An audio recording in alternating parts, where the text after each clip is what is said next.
Bonjour, alors vous êtes complet Bonjour. depuis longtemps pour la semaine du D-Day?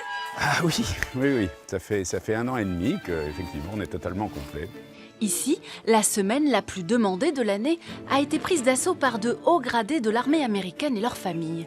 Ils ont réservé l'intégralité du domaine de Raveneville. Et voici le pigeonnier du domaine de Raveneville qui peut accueillir 4 personnes. Le charme des belles pierres et le confort d'un grand hôtel.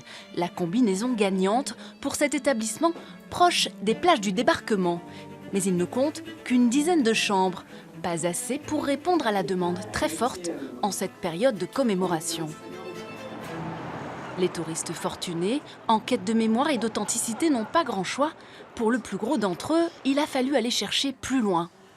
Au Mercure de Cherbourg, on affiche complet depuis 2 ans pour la période du 6 juin et la distance avec les lieux de cérémonie ne semble pas poser problème. Pour eux, il y a une facilité au niveau des navettes et également de leur voiture qui peuvent leur permettre d'accéder au site plus facilement. Avec seulement un hôtel 5 étoiles et 7 4 étoiles, la destination Manche manquerait-elle d'hébergement haut de gamme? On a 7 établissements effectivement haut de gamme, 4 ou 5 étoiles. Plus largement, on a 94 établissements 4 et 5 étoiles entre les chambres d'hôtes, les gîtes. Donc on ne peut pas dire qu'elle soit totalement pauvre, cette offre. Après, historiquement, on a plutôt une gamme d'hébergements diffus sur tout le territoire, ce qui correspond au développement de ce territoire depuis de nombreuses années. Pas de gros hôtels, de gros complexes connus? Pas de gros porteurs hôteliers comme on les appelle effectivement dans ce métier, c'est vrai. C'est lié aux infrastructures notamment. Des établissements se sont installés plus près de Paris souvent.